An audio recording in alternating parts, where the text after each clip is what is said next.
Kembali lagi bersama saya, Sulung.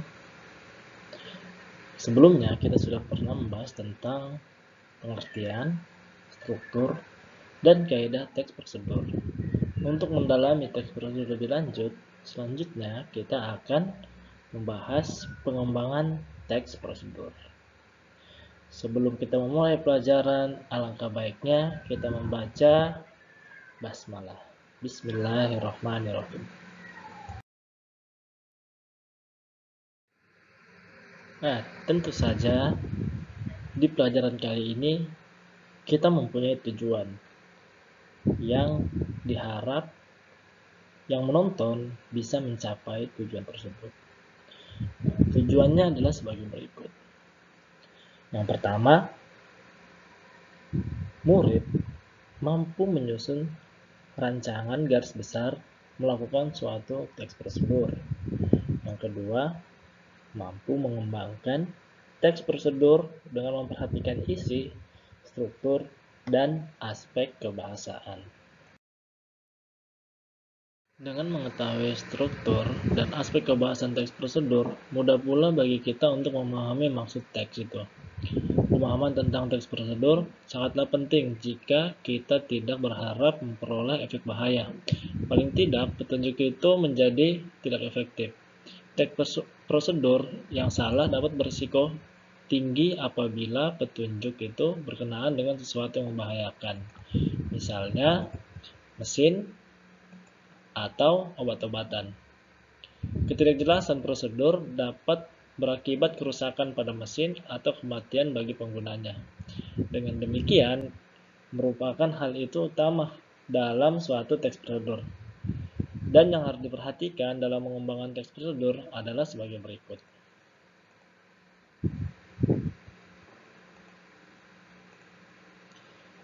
Yang pertama, menyusun rancangan garis besar suatu prosedur. Yang kedua, mengembangkan teks prosedur dengan memperhatikan struktur dan kaidahnya. Nah, jadi secara garis besar untuk hari ini kita akan mempelajari kedua ini, dan kemungkinan poin yang nomor 2 kita akan bahas di pertemuan selanjutnya. Sebagiannya akan dibahas di sini. Jadi poin nomor 1 kita akan bahas secara keseluruhan, poin 2 kita akan bahas hanya sebagiannya saja.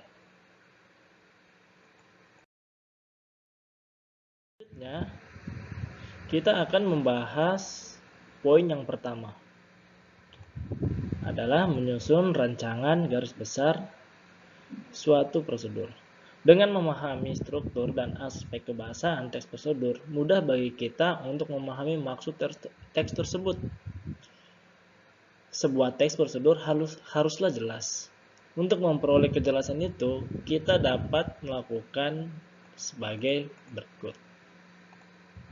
Yang pertama, mengartikan kata-kata sulit.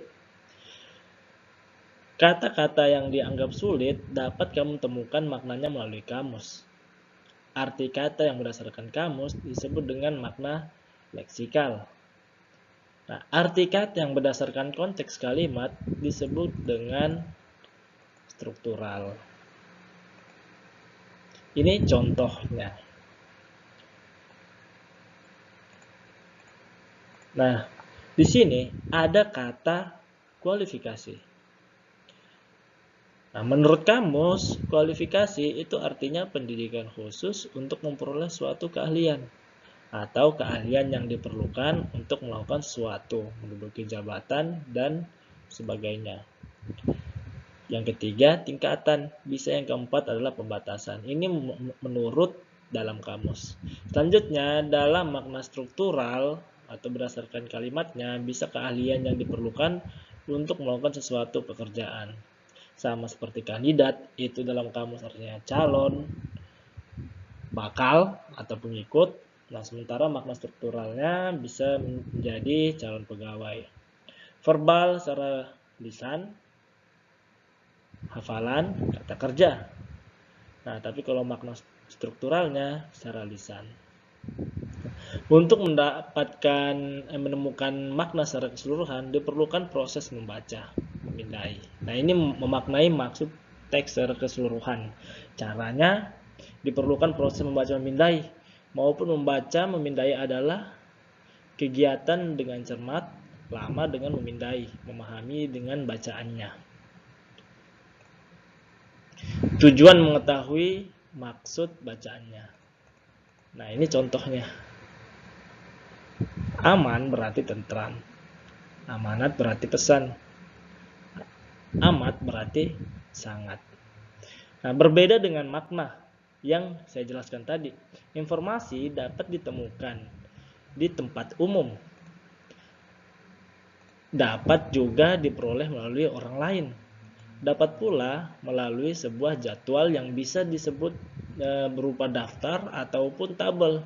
Informasi juga dapat diketahui seperti makna yakin melalui sebuah bacaan. Pada sebuah bacaan, untuk menentukan makna dan informasi, sudah tentu kita membacanya dengan saksama terlebih dahulu. Berkaitan dengan membaca, ada 3 jenis membaca. Nah, ini 3 jenis membaca. Yang pertama, membaca dalam hati. Yang kedua, membaca nyaring. Yang ketiga, membaca cepat.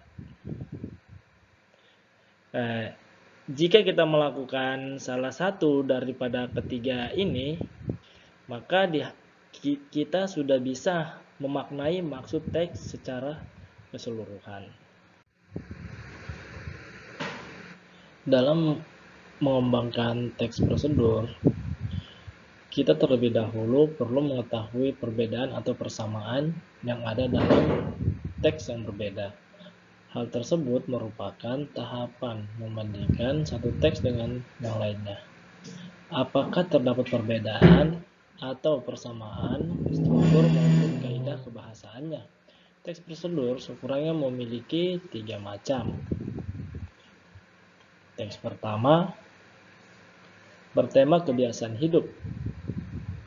Misalnya, kiat hidup sehat,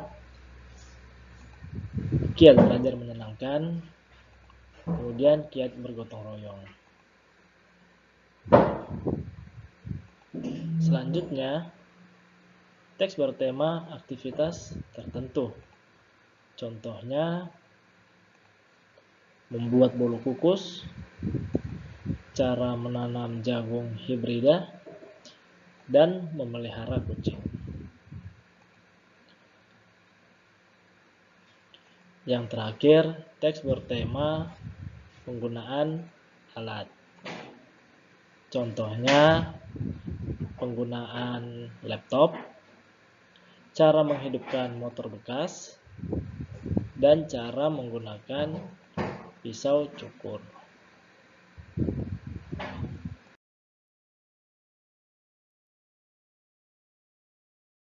Ya, karena durasi video yang agak lama, maka saya akan akhiri dan saya akan menyambung materinya di kesempatan video selanjutnya. Jika ada sesuatu yang tidak sesuai, maka langsung di komentar. Agar menjadi pembelajaran untuk saya, sekian mohon maaf. Assalamualaikum warahmatullahi wabarakatuh.